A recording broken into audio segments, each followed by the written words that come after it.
दोस्तों नमस्ते, आप सभी लोगों का स्वागत है हमारे चैनल ऑर्चिड स्टारों में। तो आज हम सभी लोग करने जा रहे हैं एक और नई कैंडल वैक्स रीडिंग स्टार्ट करने से पहले आप सभी लोगों की जितनी भी नेगेटिव एनर्जी है, I will take it all, और आप सभी लोग क्लेंस होकर, जो भी यहाँ पे आएगा वो सभी क्लेंस होकर जाएंगे। ओके, सो आप सभी लोगों की नेगेटिव ऊर्जाओं को यहाँ पर पूरी तरीके से ख़त्म कर दिया। ओके, आज हम लोग रीडिंग करने जा रहे हैं एक ऐसे नए टॉपिक पर जहाँ पर आप लोग शायद सोच रहे होंगे कि एग्जैक्टली आप जिसके बारे में भी सोच रहे हैं वो आपके बारे में क्या सोच रहे हैं। ठीक है, so it can resonate with everybody. ये रेजोनेट करेगा सबके साथ में। जेंडर स्पेसिफिक रीडिंग नहीं है, जेंडर न्यूट्रल रीडिंग है, तो कोई भी सुन सकता है। ये एक ऐसे पर्सन की रीडिंग है जो कि इस वक्त बहुत ज़्यादा, आपको शायद नहीं पता है कि कोई आपके बारे में इतना ज़्यादा कैसे सोच सकता है। वही इंसान जो आपको एक समय पर छोड़ के गया, वही इंसान जो आपके साथ में जिसको रिश्ता नहीं निभाना था, और वही इंसान जिसने आपके साथ में गेम्स खेले।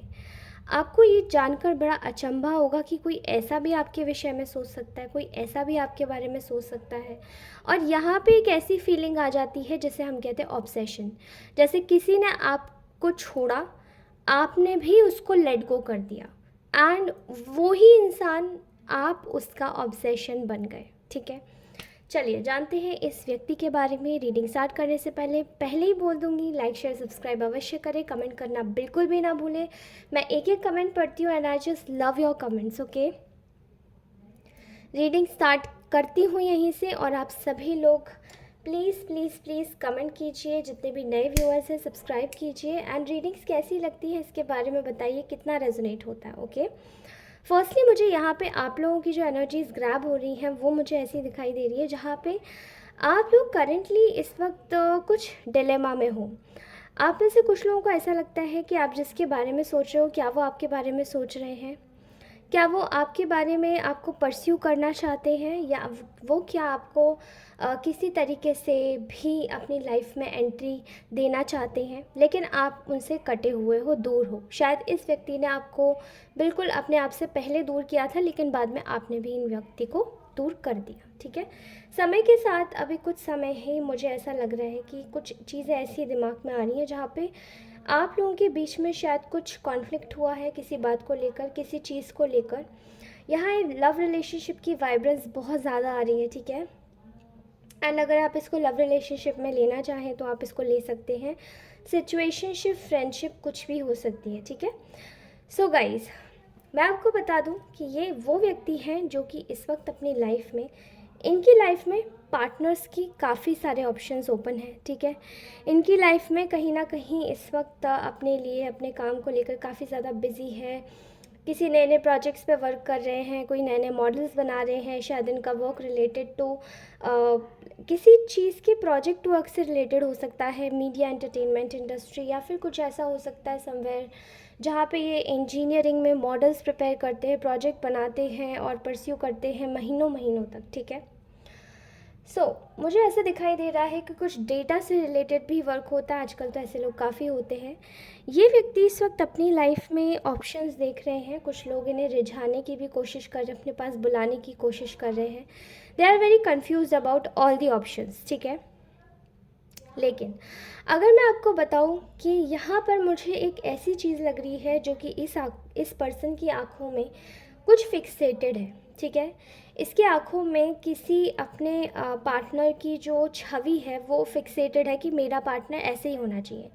ठीक है, अब ये जो इंसान है ये देख तो बहुत सारे ऑप्शंस रहे हैं, लेकिन किसी भी चीज़ में इनको सेटिस्फैक्शन नहीं मिल रहा है, या फिर इनकी जो मोमेंटम ख्वाहिशें हैं वो पूरी नहीं हो रही हैं। ठीक है, एंड इसीलिए इनको ऐसा लग रहा है कि किसी बैड लक का सामना कर रहे हैं, बजाय इसके कि इनको बहुत सारे ऑप्शंस मिल रहे हैं, लोग इनके पास आना चाहते हैं, लोग इनको बहुत अट्रैक्टिव समझते हैं। ठीक है, यहाँ इनके रिश्ते तो अच्छे दिख रहे हैं, लेकिन किसी प्रकार की, मतलब खुशी है बट फिर भी उतनी खुशी नहीं है। इन्होंने शायद आपको लेकर काफ़ी ज़्यादा चीज़ों को डिलेमा में डाला। आपको लेकर कमिटमेंट का इशू दिख रहा है यहाँ पे, आपको लेकर वादों का ना पूरा करना, फॉल्स एंड फेक प्रॉमिसेस। शायद किसी इंसान के पास वापस चले जाना, ठीक है, एंड आपको ब्लॉक कर देना रास्ते से। मुझे ऐसा दिखाई दे रहा है आप में से जितने भी लोग होंगे उनके साथ में कहीं ना कहीं यहाँ पर ऐसा हुआ ही होगा। This person is right now very fixated on you, ये आपको लेकर बहुत ज़्यादा ज़िद में आ गया है, ठीक है। तो इस वक्त इनकी फीलिंग्स, करंटली फीलिंग्स ये है कि ये आपके बारे में ये सोच रहा है, अच्छा इतनी हिम्मत, मुझे कौन इग्नोर करता है, ये लड़की कैसे इग्नोर कर रही है, ये लड़का कैसे इग्नोर कर रहा है। ऐसा वाला जो जेस्चर है ना, वो आपके पर्सन का आपके प्रति हो चुका है। सो इस वक्त आपने क्या किया है, यू आर बीइंग, आप अपनी लाइफ में बिल्कुल फोकस्ड हो गए हैं, अपनी लाइफ को बिल्कुल अच्छे से जी रहे हैं और अपनी चीज़ों को लेकर उन पे ध्यान दे रहे हैं। आपको पता है कि आपकी लाइफ में भी कोई ऑप्शंस की कमी नहीं है, एंड यही चीज़ ये इस पर्सन को बहुत ज़्यादा बॉदर कर रही है कि आपके पास क्या ऐसा खजाना है, या आपके पास कौन ऐसा आने वाला है जो आपको बॉदर ही नहीं कर रहा कुछ भी, ठीक है। एंड वही चीज़ें ये पर्सन कहीं ना कहीं जानता है कि आप भी उतने ही ज़्यादा अट्रैक्टिव या उतने ही ज़्यादा ब्यूटीफुल हैं जितना ये है, आपके पास भी किसी चीज़ की कोई कमी नहीं है। सो आपको ये लेकर ऐसा फील कर रहे हैं कि इनको ऐसा लगता है कि आपके ऊपर ये आपके बिल्कुल आपके ऊपर ना बाइंड हो चुके हैं, जैसे कि किसी ने इनको आपके ऊपर फिक्सेटेड कर दिया है, या आप जैसे इनको ना आपके अलावा इस व्यक्ति को और कोई दिखाई नहीं दे रहा है, कुछ सुनाई नहीं दे रहा है, ठीक है। ये कहीं ना कहीं अपनी लाइफ में मतलब जहाँ भी जाते हैं आप ही दिखते हैं, ख्यालों में भी आप चलते हैं, चीज़ों में खाना खाते हैं तो आपकी कोई फेवरेट चीज़ आ जाती है, गाना सुनते हैं तो आपका कोई ऐसा चीज़ आ जाती है जहाँ पे आप दोनों ने पर्सनल सेम मेमोरी मतलब एक साथ में बिताई हो। एंड मुझे यहाँ पे ऐसी फीलिंग आ रही है कि ये पर्सन आपसे बहुत कोरिलेट करता है, ठीक है, भले ही आपको शायद पता हो या ना पता हो, बट इस वक्त ये हर जगह सिर्फ आपको देख रहा है। अगर मैं इनकी करंट फीलिंग्स की बात करूँ तो they are very fixated on you, बहुत ज़्यादा ऑब्सेशन मुझे दिखाई दे रहा है आपको लेकर। इनके दिमाग में एक फीलिंग आ रही है, ये बहुत ज़्यादा आपको लेकर सोच विचारी कर रहे हैं कि कहीं ऐसा तो नहीं कि आप कहीं और एंगेज हो गए हैं। इस बात को लेकर बहुत ज़्यादा इस व्यक्ति के अंदर इनसिक्योरिटी आ चुकी है, ठीक है, इस चीज़ को लेकर कि आप कहीं और पर्सन किसी और के पास तो नहीं चले गए, कहीं और तो नहीं आप एंगेज हो गए। आप इतने साइलेंट कैसे हो गए हो, ऐसा लग रहा है इस व्यक्ति को कि आप इतने साइलेंट कैसे हो गए हो। आप अब इनको कॉल मैसेज पहले तरीके से एक एक छोटे छोटे चीज़ों में इनको मतलब मनाने जाना, मैसेज करना, कॉल करना, टेक्स्ट करना, वो चीज़ें कहाँ गायब हो चुकी है। 2 मिनट में आपसे लड़ने के बाद आते थे और आप शायद बहुत जल्दी सॉरी बोल देते थे, बट अब आप वैसे नहीं हो ना हो। अब आपको ऐसा लगता है कि अगर ये व्यक्ति जा रहा है यहाँ से तो ये जाए, कोई दिक्कत नहीं है, मेरे पास भी कोई कमी नहीं है। तो इस व्यक्ति को ऐसा लग रहा है कि इतनी इनसिक्योरिटी पहली बार मैं इस व्यक्ति की एनर्जीज़ में फील कर रही हूँ, ठीक है। जो भी इंसान है ये, इनको ऐसा लगता है कि आप इनकी विश फुलफिलमेंट हो, ठीक है। आपके बगैर यहाँ पर चीज़ें, इनकी विशेस जो है, इनके मन में जो एक नैरेटिव सेट है ना कि इनका पार्टनर ऐसी होना चाहिए, वो नैरेटिव केवल आप ही उसमें फिक्स हो पाते हो, क्योंकि वो नैरेटिव है ऐसे पर्सन का जो कि काफ़ी गिविंग, काइंड, ऑनेस्ट एंड खासकर लॉयल पर्सन है, ठीक है। एक ऐसा इंसान जो कि इनको शायद इमोशनली दे सकता है। अभी तक तो जितने भी पार्टनर्स के साथ में गो थ्रू हुए हैं वो शायद सिर्फ इनको बॉडी से अट्रैक्ट होके या इनकी फ़िज़िक से अट्रैक्ट होके इनके पास जाते होंगे, लेकिन आप एक ऐसे पर्सन हो जो कि इनको इमोशन वाइज बहुत समझते हैं, ठीक है। और ये कहीं ना कहीं इनको एक ऐसी पोजीशन में डाल देता है आपको लेकर जहाँ पे ये अपनी ना चीज़ों को रिलीज़ कर रहे हैं, जहाँ पे ये अपनी फीलिंग्स को, अपनी एंग्जाइटी को रिलीज़ कर रहे हैं आपके बारे में, जो इन्होंने एक जो सोच के रखा था कि शायद आप उस नैरेटिव में फ़िक्स नहीं हो पाओगे जो ये चाहते हैं कि इनका पार्टनर ऐसा हो, ऐसा ही हो, ठीक है। मुझे ऐसा लग रहा है कि यहाँ पर आपकी इन्होंने पास्ट में इनको बहुत हल्के में ले रहे थे ये आपको, और इन्होंने शायद आपको ऐसे ही करते करते शायद किसी और के पास चले गए, छोड़ दिया, रिजेक्ट कर दिया, या फिर ये रिजेक्शन वर्ड मैं कभी नहीं बोलती हूँ बिकॉज आई डोंट सीम्स, दोस्तों ये रिजेक्शन वर्ड कभी किसी के लिए नहीं होता, ठीक है। लेकिन मैं यहाँ पे इसलिए इस्तेमाल कर रही हूँ क्योंकि इन्होंने शायद आपको ऐसा महसूस कराया होगा, ठीक है। आप काफ़ी ह्यूमिलिएटेड भी फील करे होंगे, और ये कहीं ना कहीं ऐसा दिखाई दे रहा है कि देर इज़ अ पॉसिबिलिटी कि यहाँ पे इन्होंने आपकी वैल्यू तो बिल्कुल भी नहीं की होगी, लेकिन आज जब आप चले गए हो तो इनको डर लग रहा है, ठीक है। आपको ये एक ऐसे पोजीशन पे देख रहे हैं जहाँ पे आपको एक पेडेस्टल पे बिठा दिया इन्होंने, एंड ये आपको बहुत स्पेशल महसूस कराना चाहते हैं, फील भी करते हैं आपके बारे में। शायद इन्होंने आपको आज तक कभी नहीं बताया होगा, क्योंकि इनको खुद में इनसिक्योरिटी होती कि ऐसा इंसान एक्चुअली में एग्जिस्ट कर सकता है क्या। नो, इनकी डिक्शनरी में यू आर परफेक्ट, बट बहुत देर में पता चली है ये बात इनको, ठीक है। आपने अपनी बाउंड्रीज बिल्कुल अप कर ली है, आप अपनी क्लैरिटी के साथ में, ट्रूथ के साथ में खड़े हैं। आपको कोई फ़र्क नहीं पड़ता ये पर्सन आए जाए, आप अपनी बाउंड्रीज़ में फर्म हैं, और आपने उन सारे नेगेटिव लोगों से अपना पत्ता साफ़ कर दिया है जो आपको कुछ नहीं समझ रहे थे, ठीक है। आप कहीं ना कहीं इनकी चीज़ों को थोड़ा सा भाप गए हैं, ठीक है। ये कहीं ना कहीं ये भी सोच रहे हैं कि इन्होंने जो आपके साथ में माइंड गेम्स खेले थे वो जो चीज़ें पहले थी वो अब इनकी चलने वाली नहीं है। कहीं ना कहीं इनको ऐसा लगता है कि आपके साथ में डील करना, जो पास्ट में इन्होंने आपके साथ में डील किया कि चीटिंग भी करी, दूसरे लोग भी चलाए, और भी ऑप्शंस पे, फर्दर ऑप्शंस पे ध्यान दिया, और अपनी फैमिली को ज़्यादा प्रायोरिटाइज़ किया, शायद आपको नीचा देखा, नीचा दिखाया, या चीज़ें आपके साथ में नहीं की, तो वो चीज़ें कहीं ना कहीं अब ये व्यक्ति सोच रहा है कि अब नहीं चल पाएंगी। या आपके बारे में ऐसे सोच रहे हैं कि you are very very strong, आप एक हेड स्ट्रॉन्ग व्यक्ति बन चुके हैं, और कहीं ना कहीं आप अपने आप को बिल्कुल सेल्फिश कर चुके हैं। सेल्फिश बुरे शब्द में नहीं, सेल्फ फोकस्ड कर चुके हैं, सॉरी, ठीक है। आप सेल्फ फोकस हो चुके हैं, अपने ऊपर पूरा ध्यान दे रहे हैं, अपनी चीज़ों को अच्छे से देख रहे हैं, सोच रहे, समझ रहे हैं, ठीक है।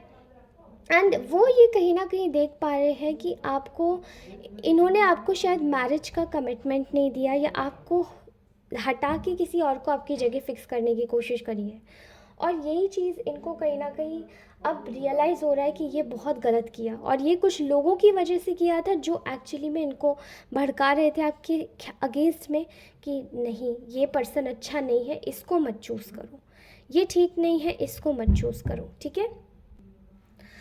यहाँ पे मुझे एक चॉइस का खेल बहुत ज़्यादा दिखाई दे रहा है, जहाँ पे ये देखिए ग्रुप ऑफ पीपल ने इस व्यक्ति को, इनका दिमाग घुमाने की कोशिश करी है, इनको अपने तरफ करने की कोशिश करी है, इनकी चीज़ों का ना नैरेटिव सेट करने की कोशिश करी कि वहाँ मत जाओ, ये मत करो, वो मत करो, इस व्यक्ति को चूज़ मत करो, ये पर्सन ठीक नहीं है, वो पर्सन ठीक नहीं है।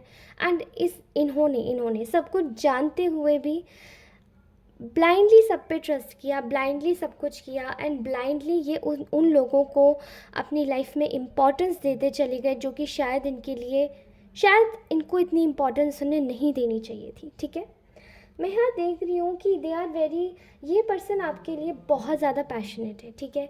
दिल से इनको ऐसा लगता है कि इन्हें आपको परस्यू करना चाहिए, एंड आप एक लॉस्ट अपॉर्चुनिटी हो चुके हैं इस व्यक्ति के लिए। अब आपको पाना बिल्कुल भी आसान नहीं है, बट ये जो पर्सन है ये बहुत ज़्यादा डिफरेंट है। इनको ऐसा लगता है कि कोई चीज़ का अगर इनको चाहिए तो बस चाहिए, ऑब्सेशन है तो बस ऑब्सेशन है, बट यहाँ आपको पाना बिल्कुल भी आसान नहीं है। इस वक्त ये सोच रहे हैं कि आप एक ट्रेजर की तरह हैं, अगर आपको पा लिया तो मतलब दुनिया मिल गई साथ में। लेकिन जिस तरीके से इन्होंने आपको पहले एक तरीके से हटाया था अपनी लाइफ से, बुरी तरीके से आपको इग्नोर किया था, चीज़ें आपको समझी नहीं थी, आपको कुछ समझा नहीं था, उस चीज़ को देखते हुए ये इंसान बहुत ज़्यादा गार्ड अप हो गया है। इनको ऐसा लगता है कि अभी अगर आपके पास में अगर आए तो कहीं ऐसा तो नहीं कि आप इनको मतलब बुरी खरी खोटी सुना देंगे या कुछ और बोल देंगे। एंड ये चीज़ें इनको देखने में बहुत ज़्यादा ख़राब लग रही है, बहुत ज़्यादा ख़राब लग रही है, इसलिए अपने आप को प्रोटेक्ट कर रहा है ये व्यक्ति। ओके, दे आर फीलिंग कि इनको प्रोटेक्ट करना चाहिए इस वक्त आपके सामने, ज़्यादा कुछ नहीं बोलना चाहिए, ज़्यादा कुछ नहीं करना चाहिए, क्योंकि अगर कुछ भी उल्टा सीधा किया तो अब आप इग्नोर करके रिजेक्ट मार दोगे इन्हें, ठीक है। सो बिकॉज़ ये आपके साथ में काफ़ी अनफेयर कर चुके हैं, इनको ऐसा लगता है कि इन्होंने बहुत ज़्यादा अनफेयर किया आपके साथ में, जो कि इनको शायद नहीं करना चाहिए था। अभी आप अपने करियर में बिल्कुल फोकस्ड हैं, और ऐसा लगता भी है इनको कि अब आप इनकी तरफ ध्यान नहीं दे रहे। इनकी लाइफ में कहीं ना कहीं बहुत ज़्यादा इस चीज़ को लेकर आप इन्होंने शायद आपको टॉर्चर भी किया होगा, आपकी कहीं ना कहीं गॉसिप्स भी किए होंगे अपने दोस्तों में बैठ के, अपने परिवार वालों के साथ में, लेकिन कहीं ना कहीं वो सारी चीज़ें इनके ऊपर बैकफायर हो गई। अब वही लोग इन्हें क्वेश्चन करेंगे एक्चुअली में कि ये जब यही नैरेटिव सेट करना था आपको, जब पॉजिटिव ही बनना था उस व्यक्ति के लिए, तो फिर इतना बुरा हमसे क्यों करवाया, ठीक है। एंड वी ये इंसान पर्टिकुलरली जानता है कि आप इतने ज़्यादा nurturing, kind, caring, passionate, compassionate person थे, और उस समय में आपके साथ में इतना गलत किया, तो वो चीज़ें कितनी ज़्यादा हार्म करी होंगी आपको, ठीक है। अंदर से ही नहीं बल्कि आपकी आत्मा भी झकझोर दी होगी इन चीज़ों ने। एंड यहाँ पे मैं देख पा रही हूँ कि इंसान अब कहीं ना कहीं आपको, इसका दिमाग एक क्लिक से खुला है। इनको ऐसा लगता है कि अब आपको जस्टिस देना चाहिए, या आपको जस्टिस देना चाहते हैं एंड आपकी वैल्यू भी करना चाहते हैं, बिकॉज़ इनको पता है कि आप कितने ज़्यादा स्पिरिचुअल और इंटुइटिव हो। इस चीज़ को लेकर भी इनको बहुत ज़्यादा डर लग रहा है कि कहीं ऐसा ना हो कि आपको कुछ पता पड़ जाए, कहीं ऐसा ना हो कि आप इनके जानने से पहले ही सब कुछ जान जाओ। इसीलिए बेहतर है कि आपको कुछ धीरे धीरे बता के अपने स्टेप्स आगे, बेबी स्टेप्स आगे बढ़ाकर, और फिर आपको अप्रोच करें तो that will be more okay with you, ठीक है। लेकिन अब ये इंसान आपको एक ऐसी स्टेबल पोजीशन में देख रहा है। पहले शायद ऐसे देखते होंगे कि शायद आप कुछ कर नहीं सकते, आप किसी चीज़ के लिए बने नहीं हैं, लेकिन अब ये इंसान आपको ऐसी पोजीशन में देख रहा है जहाँ पे ये आपको सोचता है कि अरे आप तो बहुत कुछ कर सकते हो। इन्हें तो पता ही नहीं था कि आपको छोड़ने के बाद में जब ये आपको स्पाई करेंगे, तो आप जब देखेंगे पीछे से तो आप बिल्कुल ही बदल चुके होंगे, ठीक है। इनको ऐसा लगता है कि आपकी लाइफ में कुछ लोग हैं जो आपके पीछे पड़े हैं, जो आपको भी बहुत ज़्यादा एडमायर करते हैं और वो आपके साथ में होना चाहते हैं। डेस्परेट वो भी हैं आपके साथ में होने के लिए, बिकॉज़ उनको भी पता है कि आप कितने रेयर हो। लेकिन ये इंसान उन लोगों को अपना कॉम्पिटिशन समझ रहा है, ठीक है। बहुत ज़्यादा कम्पिटिटिव हो चुके हैं आपके पर्सन। इनको ऐसा लगता है कि इनको झगड़ना पड़ेगा, लोगों से लड़ना पड़ेगा, क्योंकि आप में भी बहुत सारे लोग इंटरेस्टेड हैं। और ये चीज़ इनको कहीं ना कहीं ख़राब लगती है, बिकॉज़ आप बहुत ब्यूटीफुल हैं, आपका जो ऑरा है वो बहुत सुंदर है, एंड आप लोग शायद बहुत अट्रैक्टिव हैं, और वही चीज़ देखकर इनको इनसिक्योरिटी होती चली जाती है। एंड ये भी एक कारण था जो कि शायद आपके पर्सन ने आपको छोड़ दिया था, क्योंकि इनको जेलसी होने लगी थी कि आप इतने अच्छे हो कैसे सकते हो, अगर आपकी लाइफ में कोई आ गया तो आप इन्हें हाल छोड़ के चले जाओगे। लेकिन ऐसे मॉरल्स सिर्फ इनके थे, आपके नहीं, ओके। मैं देख रही हूँ कि ये आपके पास आना चाहते हैं, मिलना चाहते हैं, एंड आप दोनों के बीच में भले ही इस वक्त थोड़ा सा एक ऐसी चीज़ है जो कि इनको खटक रही है आँखों में। इनको ऐसा लगता है कि अब आप इनके एनिमी बन चुके हो, अब आप इनको ज़्यादा तवज्जो नहीं देते हो, या अब आप इनको ज़्यादा भाव नहीं देते, उनकी बातों को इम्पोर्टेंटली नहीं लेते हैं। तो कहीं ना कहीं इनको भी ऐसा लग रहा है कि अब क्या करें। ये आपके पास आना चाहते हैं बिकॉज़ ये आपकी जो मेमोरीज़ है उसमें खोए हुए हैं। जो पहले किया था वो किया था, बट अब ये आपको जस्टिस देना चाहते हैं, आपकी लाइफ में एक नए अच्छे पर्सन के रूप में आना चाहते हैं। फ़िलहाल की फीलिंग्स तो यही है दोस्तों, ओके। एंड राइट नाउ ये इंसान कहीं ना कहीं अपने ऑप्शंस को एक्सप्लोर कर रहा था, पर इनको ऐसा लगता है कि ऑप्शंस नहीं हैं आप जितने अच्छे, एंड ऑप्शंस इनको एक्सप्लोर करने भी नहीं चाहिए, बिकॉज़ वो चीज़ें इनकी लाइफ में ख़राब ही करेंगी सब कुछ। और राइट, ओके, सो ये तो थी इस पर्सन की करंट फीलिंग्स जो आपके लिए सोच रहे होगे। एंड मुझे ऐसा लगता है कि they are very much attracted towards you, क्योंकि आप लोग ना बहुत ज़्यादा ऑनेस्ट है, अपने वैल्यूज़ पे स्टिक रहने वाले लोग हैं। आपको पता है कि इस वक्त आपको क्या करना है, क्या नहीं करना है। ये पर्सन आपके पास जल्दी ही मैसेज लेकर आएगा, या आपको जल्दी ही कुछ भी नोटिफाई कर सकता है, लेकिन उसके लिए आपको एक चीज़ का ध्यान रखना होगा। इस पर्सन को ना सोचना है, ना इस पर्सन को मैनिफेस्ट करना है। और आप सोचेंगे मैं मैनिफेस्ट ना करने के लिए क्यों बोल रही हूँ, क्योंकि आई थिंक ये पर्सन आपसे कहीं ना कहीं एनर्जेटिकली कनेक्टेड है। अगर ये किसी पर्सन के पास जाके आपकी एनर्जीज चेक करवाता है तो प्लीज़ बी अवेयर, ठीक है, प्लीज़ बी अवेयर, क्योंकि ये पर्सन करवाता होगा पक्का, डेफिनेटली। एंड आप लोगों को इस पर्सन के बारे में नहीं सोचना है, नहीं तो फिर से वही माइंड गेम्स स्टार्ट हो जाएंगे, फिर से वही चीज़ें शुरू हो जाएंगी जो आप नहीं चाहते आपके साथ में फिर से हो इसी पर्सन के द्वारा, ठीक है। यहाँ पे इनकी कोई थर्ड पार्टीज़ भी हो सकती है जो आपसे जेलस हो और वो आपको टारगेट करने की कोशिश करे। इसीलिए प्लीज़ प्लीज़ अपना ध्यान रखिए। एंड आप किसी भी ऐसे एनर्जेटिकली, अगर आप किसी को जानते हैं कि कोई आपकी एनर्जीज़ को सही कर सकता है, तो प्लीज़ आप उनके पास जाइए, रीच आउट कीजिए एंड पता लगवाइए क्या क्या ये पर्सन आपको एनर्जेटिकली लीच भी करता है, मतलब आपकी एनर्जी खींचता भी है। इसीलिए प्लीज़ जाके पता कीजिए, ओके। एंड इनकी थर्ड पार्टीज़ बहुत ऑब्सेसिव है, ये आपसे जलन पक्का निकालेंगी। इसीलिए प्लीज़ अवेयर रहिए, अपना प्रोटेक्शन कीजिए एंड खुश रहिए, मुस्कुराते रहिए। कमेंट ज़रूर कीजिएगा रीडिंग कैसी लगी, बताइएगा। And I will be back soon with my another reading. Thank you so much, bye bye, take care, ध्यान रखिए और प्लीज़ नेगेटिव थाट से बचिए, अपना ध्यान रखिए। Bye bye.